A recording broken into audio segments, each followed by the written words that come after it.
ஒரு காலத்தில் கார் வாங்குவது என்பது ஒருவரது வாழ்க்கையின் மிகப்பெரிய சாதனையாக பார்க்கப்பட்டது. ஆனால் இன்று நிலைமை தலைகீழாக மாறிவிட்டது. அதிகம் சம்பாதிக்கும் இளைஞர்களிடையே கூட கார் சொந்தமாக வைத்திருக்க வேண்டுமா என்ற கேள்வியே எழுந்துள்ளது. நம் வேலை செய்யும் முறை மாறியது, டிராஃபிக், செலவுகள் என இதற்கு பல காரணங்கள் உள்ளன. இது குறித்து நாம் விரிவாக பார்க்கலாம். இப்போது நமது நாட்டின் அனைத்து முக்கிய நகரங்களிலும் கார்களின் எண்ணிக்கை பல மடங்கு அதிகரித்துவிட்டது. பல நேரங்களில் டூ வீலரில் கூட சீக்கிரம் போய்விடலாம் போல, ஆனால் காரில் சென்றால் டிராஃபிக்கில் சிக்கும் நிலைமையே இருக்கிறது. இதனால் கார் வாங்குவது சரியாக தீர்வாக இருக்குமா என்ற கேள்வி பலருக்கும் எழுந்துள்ளது. உதாரணமாக, ரூபாய் 20 லட்சம் மதிப்புள்ள காரை ஒருவர் வாங்குவதாக வைத்துக்கொள்வோம். இதில் ரூபாய் 4 லட்சம் முன்பணம் செலுத்தி மீதமுள்ள தொகையை 5 ஆண்டுகளுக்கு கடனாக பெற்றால் மாதாந்திர இஎம்ஐ மட்டும் ரூபாய் 30,000 இருக்கும்.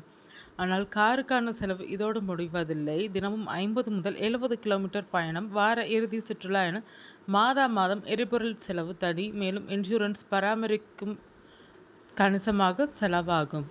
இது தவிர இப்போது இன்னொரு பிரச்சனையும் இருக்கிறது, அதுதான் பார்க்கிங். கார் வாங்கும்போது பெரும்பாலானோர் கவனிக்காத ஒரு முக்கிய செலவு இந்த பார்க்கிங் தான். மும்பை, பெங்களூர், டெல்லி, குருகிராம், நொய்டா போன்ற நகரங்களில் பார்க்கிங் என்பது மிகப்பெரிய பிரச்சனையாக மாறியுள்ளது. அடுக்குமாடி குடியிருப்புகளில் கூடுதல் பார்க்கிங் இடத்திற்கு தனியாக கட்டணம் செலுத்த வேண்டும். அலுவலகங்கள், மால்கள் என எங்கு பார்த்தாலும் பார்க்கிங் கட்டணம் இருக்கும். மேலும் சில நேரங்களில் எங்கு பார்க் செய்யலாம் என்பதை தேடிய அலையவே 15 முதல் 20 நிமிடங்கள் வரை கூட ஆகும். இஎம்ஐ மற்றும் இந்த இதர செலவுகள் அனைத்தையும் சேர்த்தால் மாதத்திற்கு குறைந்தபட்சம் ரூபாய் 20,000 முதல் ரூபாய் 35,000 வரை கார் வைத்திருப்பதற்காக செலவாகும். இதில் நாம் இன்னொரு விஷயத்தையும் கவனிக்க வேண்டும், அதுதான் டிப்ரிசியேஷன். அதாவது ஷோரூமிலிருந்து வெளியே வந்த நிமிடத்திலே புதிய கார் மதிப்பு குறைய தொடங்குகிறது. அதையும் கணக்கிட்டால் தலையை சுற்றிவிடும்.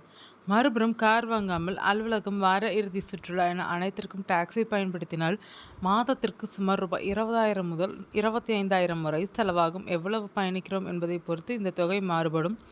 மாதாந்திர செலவில் பெரிய வித்தியாசம் இல்லாவிட்டாலும் கார் வைத்திருப்பவர்களுக்கு இருக்கும் பல மறைமுக செலவுகள் இதில் இல்லை. இது தொடர்பாக வல்லுநர்கள் கூறுகையில், கார் வைத்திருக்காதவர்கள் மாதம் எவ்வளவு இஎம்ஐ, சர்வீஸ், இன்சூரன்ஸ், திடீர் ரிப்பேர், வாகன மதிப்பு குறைவது, பார்க்கிங் பிரச்சினை போன்றவற்றை பற்றி சிந்திக்க தேவையில்லை. தேவைப்படும் போது மட்டும் கட்டணத்தை செலுத்தினால் போதும். இளைஞர்களிடையே கார் வைத்திருக்க வேண்டும் என்ற சிந்தனை குறைந்து வருகிறது என்றார். அதே நேரத்தில் எல்லோருக்கும் டாக்ஸி மட்டுமே சிறந்த தீர்வாக இருக்காது. குழந்தைகள், முதியவர்கள் குடும்பங்களுக்கு பள்ளி, மருத்துவமனை, சுற்றுலா என பல இடங்களுக்கு அடிக்கடி செல்ல வேண்டியிருக்கும். அப்படி இருக்கும்போது டாக்ஸி பயன்படுத்தினால் செலவு அதிகமாகும். அதுபோன்ற சூழல்களில் கார் வாங்குவது ஓரளவுக்கு சரியானதாக இருக்கும்.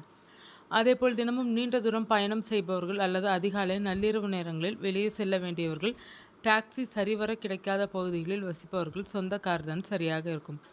அதாவது சொந்தமாக கார் வாங்கலாமா வேண்டாமா என்ற முடிவை ஆசையை பொறுத்து எடுக்கக்கூடாது. மாறாக கார் எந்த அளவுக்கு பயன்படும் என்பதை பொறுத்தே எடுக்க வேண்டும். கார் பெரும்பாலான நேரம் பார்க்கிங்லே நிற்கும். எப்போதாவது தான் வெளியே எடுப்போம் என்றால் டாக்ஸி தான் பெஸ்ட். அதே நேரம் தினசரி கார் தேவைப்படும் என்றால் சொந்த கார் நீண்ட காலம் வைத்திருப்பதே சரியானதாக இருக்கும்.